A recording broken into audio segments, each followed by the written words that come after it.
Hi, I'm Laura Giles, your host of Modern Animism Radio. Thanks for being here.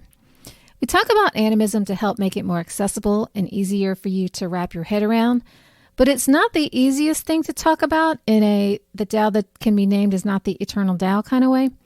It's also because animism encompasses everything. If I start talking about the tail of an elephant, it's easy to get the idea that it looks long, round, and swishes. But if you zoom out and look at the ears, well, then it doesn't really describe it at all. And if you look at the mouth, that definitely doesn't even come close. And that's really sort of sums up how animism works. It is this and it's not. It's black and it's white. And one of the things that may make that easier to understand and harder at the same time is looking at it from a place of values. The one we're talking about today is honesty. Wrapped up in that is also things like integrity, trustworthiness, and things like that, and why it's such an important piece of animism. So let's give gratitude to the ancestors so we can get to honesty. I acknowledge the element of earth, and thank you for the cherries, babies, puppies, soil, seeds, and tenacity. Thank you for all the things that we can touch, smell, taste, hear, and see. Thank you for sensuality, pleasure, groundedness, and all those lovely earthly qualities that help us to be physical and enjoy the physical. I acknowledge and give gratitude to air for discernment, words, music, poetry, prayers, smoke that sends our thoughts and love to the other world, inspiration, ideas, and the breath that sustains our lives. Acknowledge the element of fire and give thanks for power, action, anger that motivates us to do things, passion, and for helping us to destroy things whose time has come. Thank you, fire, for giving us warmth that helps us to survive. Acknowledge and give gratitude for water. Thank you for all the things that are mysterious that we can't see. Thank you for intuition, psychic abilities, emotions, and the rain that fills the rivers and hydrates us. Acknowledge our plant, animal, mineral, and human ancestors and give gratitude for making our lives possible and guiding us through in ways that we see and don't see. I have so many blessings that it's hard to speak them all. And thank you to you, our listening audience. If we provide any inspiration or value to your lives, please consider reciprocating with a review on iTunes, a comment, or a donation. All of these things help us to continue our mission. We can also share on social media so that we can reach people who may be in need of Pan Society, but don't know who we are. So, as you know, we don't have a rule book here. There are no 10 commandments that tells you when you're in bounds and when you're out of bounds. You could go all loosey-goosey and still be a perfectly acceptable animist. That's one of the things that I really enjoy about it, actually. Everybody wants a place where they can always return to, a place where they're welcome, and I hope Pan Society is that. We aren't going to let you abuse people, but no matter what you believe, you're welcome here. And if you're all tattooed and I don't know what the symbol of an outlier is, but whatever that thing is, you can be an animist. And that's because our path is one of values, not rules. Nature is our teacher, and with nature, for everything that you see, there's always its opposites. Life's a circle. It's the yin and the yang. And since it does encompass light and dark, if you want to navigate through the world in a connected way, it helps to be honest. If I'm in the dark, it helps to know that. If I'm sinking or succeeding, I want to know. Truth gives us safety and a sense of security in a place that's really not all that certain because it's always changing. And honesty is something that I think we all want with other people because we know that we want to feel like we can trust people that we share our lives with. Even if it's a short interaction, like I'm going to buy gum, I want to know that the guy behind the counter is going to give me the correct change. He's not going to try to chat me up so he can lure me into a dark alley or whatever. We want our lives to be safe, right? I don't want to worry that the woman next door is plotting against me in some way or that the guy 10 states away is virtually spying on me and setting me up to humiliate me or something weird like that.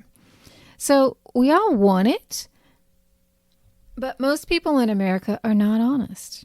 And if you ask them to rate themselves, they're going to tell you that they are, but they're really not that honest.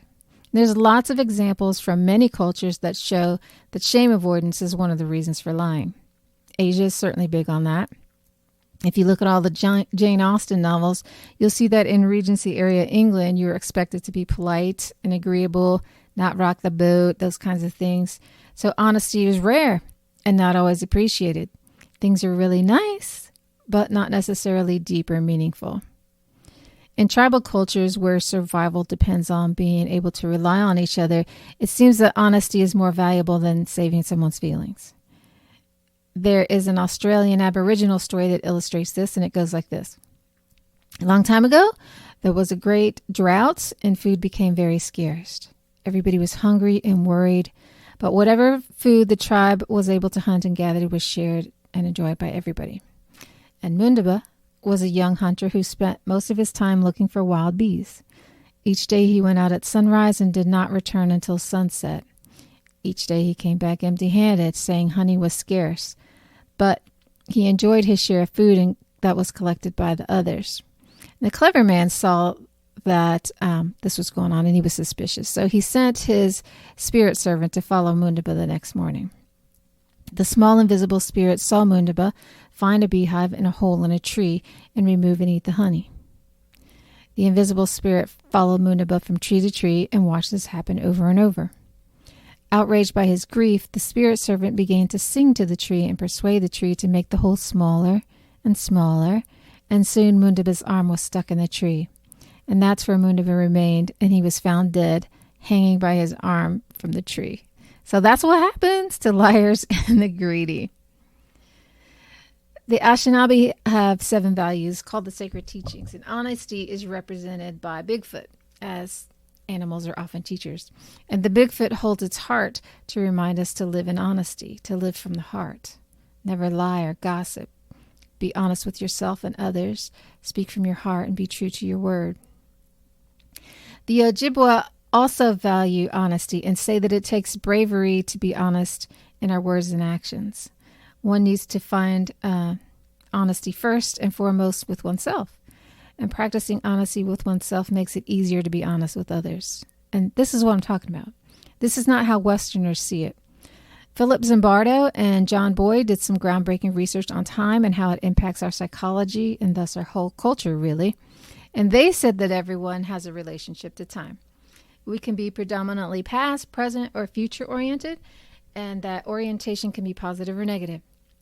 Most Americans are present-oriented, and in the present position is actually called present hedonistic, which is a let the good times roll type of attitude, or eat, drink, and be merry, for tomorrow we shall die attitude.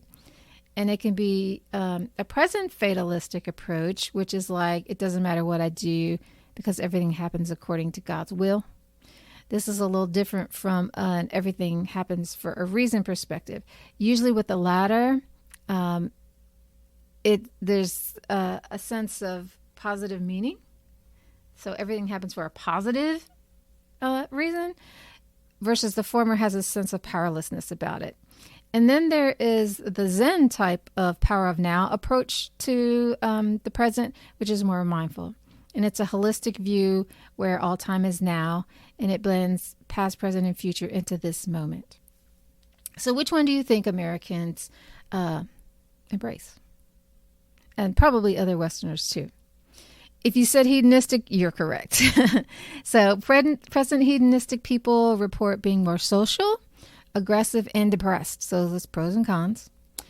And we are more likely to exercise and gamble, engage in addictions, but are less emotionally stable and have less impulse control. Sound like us? We're also more creative and more happy, but guess what else? We lie and steal more. So this is a culture that rewards stimulation, novelty, and pleasure and avoids pain, which is why we steal more and lie more. We hate being bored, and we don't do delayed gratification or hard stuff in general. So if you want to be a good tribe member and connect to the community of humans, plants, animals, minerals, the ancestors, we got to deal with that problem. Honesty's not easy. Think about it. When you're honest, it's like you're standing naked in the street for everybody to see. People might not like your opinions, your past, your ambitions, or your attitude. And when you're honest, you have to be prepared to lose respect and be left behind. Some people are not going to tolerate you. So it's a gigantic risk to do that in a world that wants entertaining, that They want fun and to be pain-free right now. And if you're honest, that's not you. So let's imagine what it looks like to be this freak in nature in a tribe of other people just like you. It's safe. You know where you stand at all times. You know who likes you and who doesn't. And when someone says they'll be there for you, you can take it to the bank. If somebody courts you, you can depend on them being unattached and free to be with you. If you hire someone to do some work, you trust that it'll be done on time at a price that you agree to. It's little things that we used to be able to take for granted that don't really exist anymore. I've always been more honest than most, if I'm assessing myself correctly. And I don't know if it's because I grew up with an animist background or because I'm an INTJ, because my parents are really honest people, or because I've just been pretty holistically present-oriented. I don't know. But I can tell you that when you are this way, people treat you differently. They either come correct or they leave your life. It's like they know that they can't do the loosey-goosey thing with commitments or details and still hang around. They learn not to ask questions that they don't want the answers to. So you don't get questions like, does this dress make me look fat? In fact, I'll give you a story about that to show you what I mean. When I was in the 10th grade, I hung out with two girls who were mutual friends, and one was really insecure and would say things like, oh, I'm so fat, so that you would tell her that she looked pretty or something. So it was her way of getting attention. And she wasn't a beauty queen or the most talented, amazing person in the room, but she wasn't horrid by any stretch either. So I'm guessing she's just a typical teenager with lots of insecurities. Well, one day near the end of the school year, I heard she was dating one of the hottest, most popular guys in school. And I saw this girl every day of my life. And if something like that was cooking, I would have thought that I'd know something about it from her. I mean, she's my friend. So when I heard the rumor, I was like, you're out of your mind. Well, news travels like wildfire, and the very next period was lunch, and she confronted me. She was like, I heard what you said about me, and I heard you said that it couldn't, about me and this guy, and it couldn't be true. I know, I've said I'm not the most tactful person either, not because I'm trying to be mean, just because I'm not that, I don't know. Anyway, it would be a blessing to be both truthful and tactful. But my reply was, well, you have to admit it's hard to believe.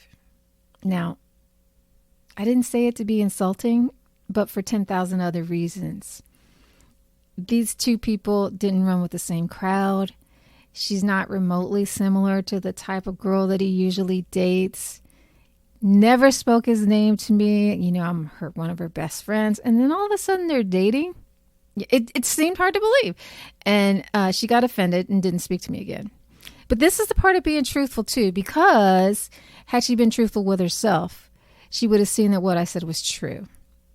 The guy was using her and took a lot of things from her. And when she had nothing left to give, he was gone. So I'm not telling you this story to be gossipy. I'm only saying this to demonstrate that we do this type of thing to ourselves. One of the reasons why police officers hate domestic violence calls is that the victim is just as likely to turn on the officer as the abuser is. The victim's hurt, needs help, and as soon as something happens to shine a light on the damage being done there or this horrible situation, they'll deny it and do what they can to make the other person shine in the light, the bad guy. This is why I'm saying don't lie to yourself. Shine your lights, stand in your nakedness, and take whatever comes with that, because you can't be in a real relationship with anyone else or yourself without that. Now, if you noticed, I said I'm more honest than most. And most of us think that we're honest until we really start looking. And I did that a long time ago. And I noticed that there were times that I wasn't being honest. There were little things that just slid in there that was just so easy to say, like I'm busy when I'm not, or I'm pretending to be more enthusiastic about something than I really am. And those aren't giant issues, but they are if you're striving to be honest. So instead of making excuses for things, maybe I just won't say anything. I just let no be no. And I'm not gushy by nature, so whatever emotions you see is real. But if I'm not enthusiastic about something, I'm okay with being lukewarm. It means I, don't have to eat lima beans just to be nice. If someone thinks you like lima beans, then they're going to keep making you lima beans.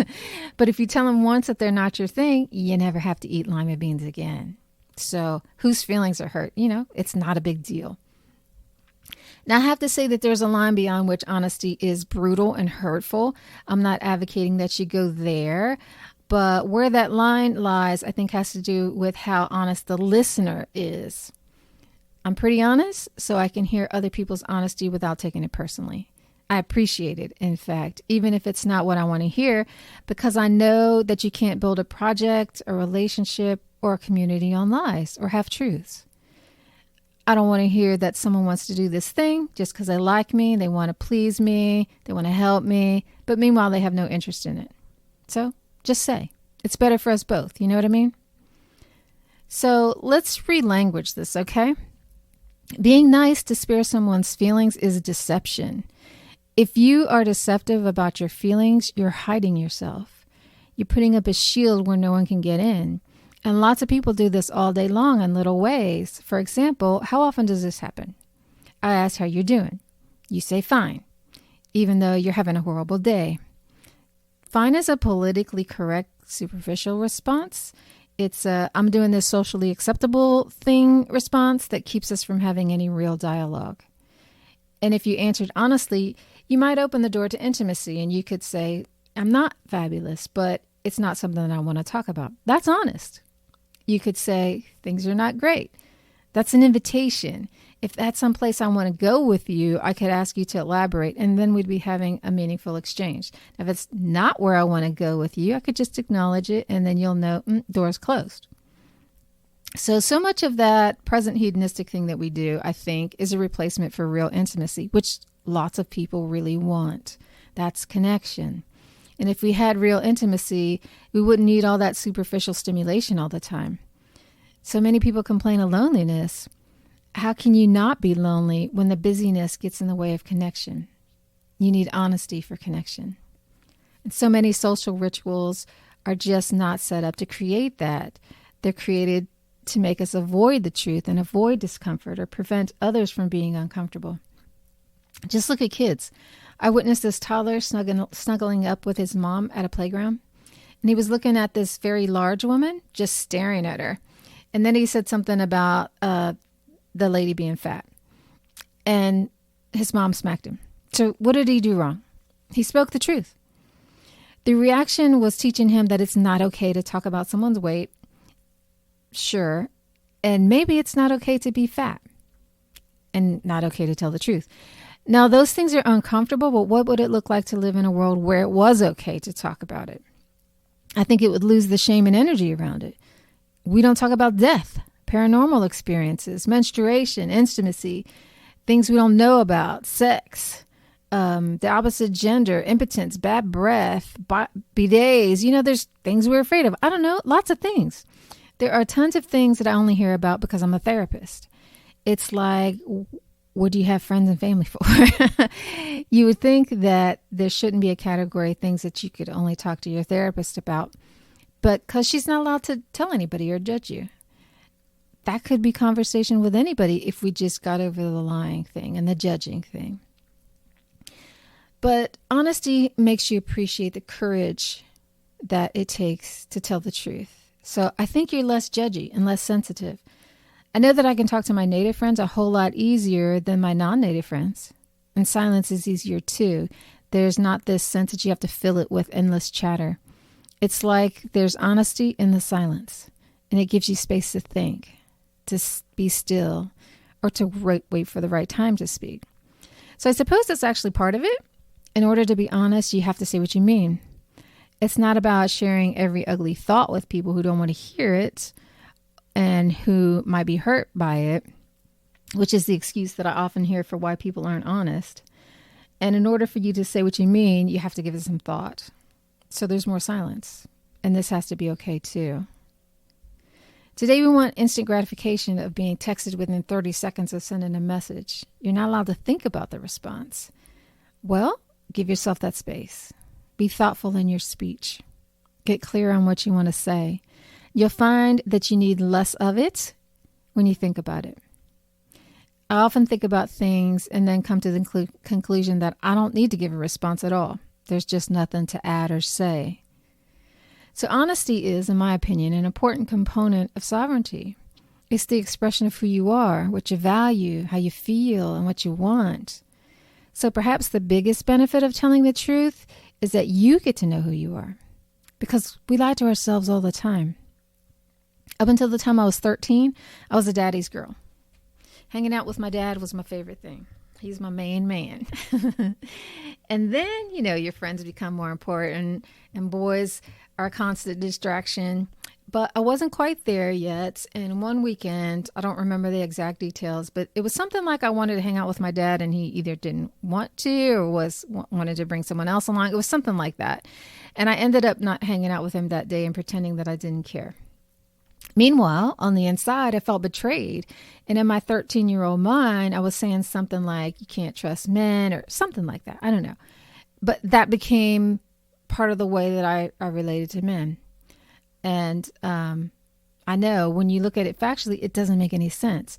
You think that life happens, we mature, and we override that silly young child programming. But I can tell you from my own experience and from working with many, many people that it doesn't happen like that.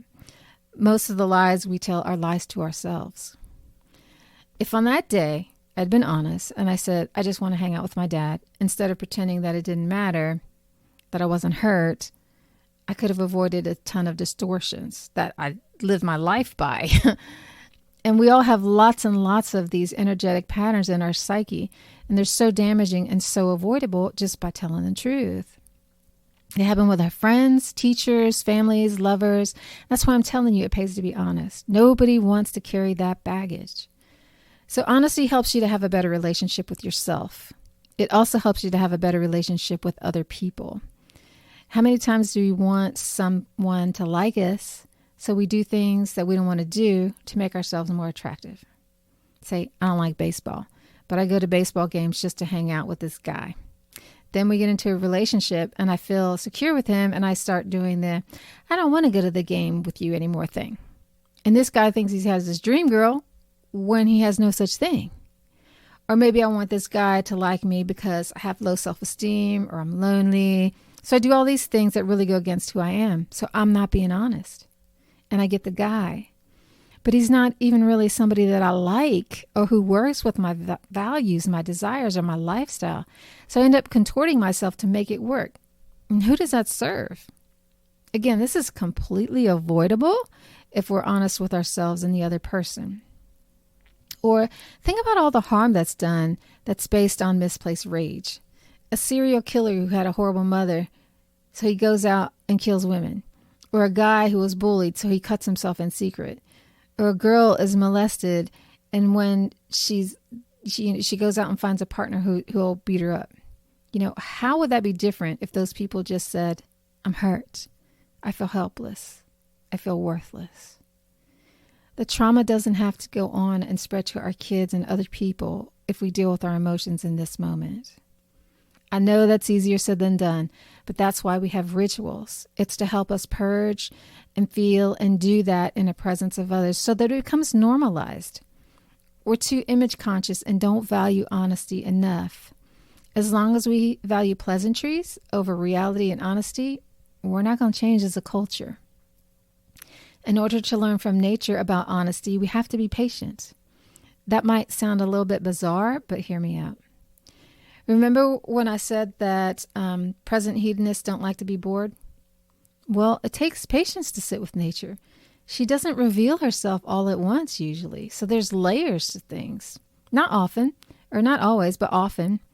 So when we're doing something like watching a sunset, it changes. The first thing that we see isn't the whole thing, and our feelings are like that too. So what's on top may not be the whole thing. It's just the top layer. So with the serial killer example, it might be that I want to hurt all women. Then it's I want to hurt my mom. Then it's I want to hurt myself. Then I might morph into a blob of things like, why wasn't I good enough? Why didn't she love me? And more layers come out. And when all of this is experienced and expressed, at the end, there's always love and peace and acceptance and lots of good stuff. But you never get there if you aren't willing to feel the stuff we avoid. And I can tell you that love is always at the center of it, because I do this with people all day long, every day. And I've never seen a person yet where that wasn't true. So do you think a spider ever gets bored? I don't actually know if they do or not. But if they do, they are who they are. That's all I'm saying. They do what they do. If we let ourselves be who we are, as we are, it's an honest and conscious life. We can relate to all of nature in that honest way. And people know who they're dealing with and who they can rely on. And if you're the one who brings beauty in the world, people won't expect you to be the artist or the Einstein.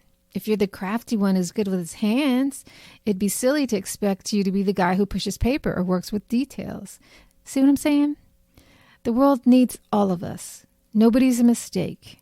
We all have a gift to share. And when we work together, it's a beautiful thing. But if you want that from others, you have to accept it when it shows up. In couples work, it's easy for people to say that they want honesty, but the first time that it shows up, you can see them go right back to their coping and avoidant habits and shut that honesty right down.